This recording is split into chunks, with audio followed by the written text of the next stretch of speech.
Hi there everybody, it's Ash here from WellPlayed, and if you watched my Warhammer 40,000 Space Marine 2 review video, you probably saw a glaring omission from one particular area of the game.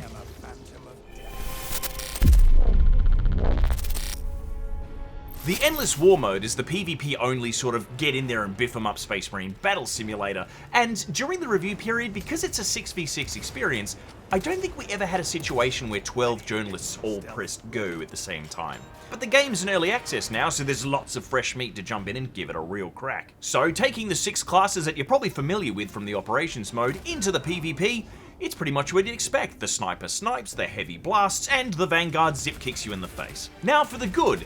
Honestly, the level design for these maps is incredible. It's been very meticulously crafted to make sure that there's not any egregious sightlines for snipers to ruin your days, the same way that there's not a lot of choke points to get grimed up in. The time to kill is also surprisingly well balanced, meaning that if somebody gets the drop on you, if you react quickly, you may very well be able to pull yourself out of a hairy situation. But apart from that, people die when you feel like they should, and you sort of die when you realise you're going to die anyway. As for the bad, I mean, the one thing that seems egregious is that there is a bit of a weird respawn system going on. It seems that each of the maps sort of have dedicated respawn zones, and you sort of get put in what the game feels would be the best one.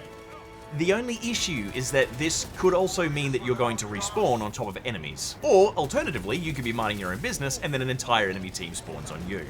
Now, while that is annoying, it doesn't seem to really be having an adverse effect on the gameplay because most of the games I've played have been very close. It's always seemed to got a pretty reasonable margin between both teams, so I've seen plenty of games even crawl back to becoming a win or a loss, which is kind of surprising.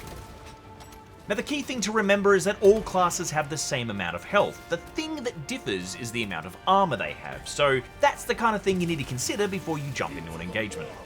But importantly, it doesn't matter how much armor you have, it's not like you can 1v3 people, because that's just silly.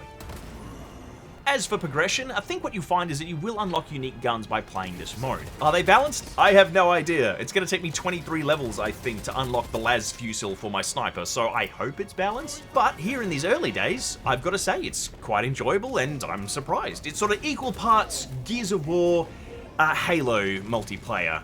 But it sort of melts together into a big man-mountain power armor smash fest, and it's good fun.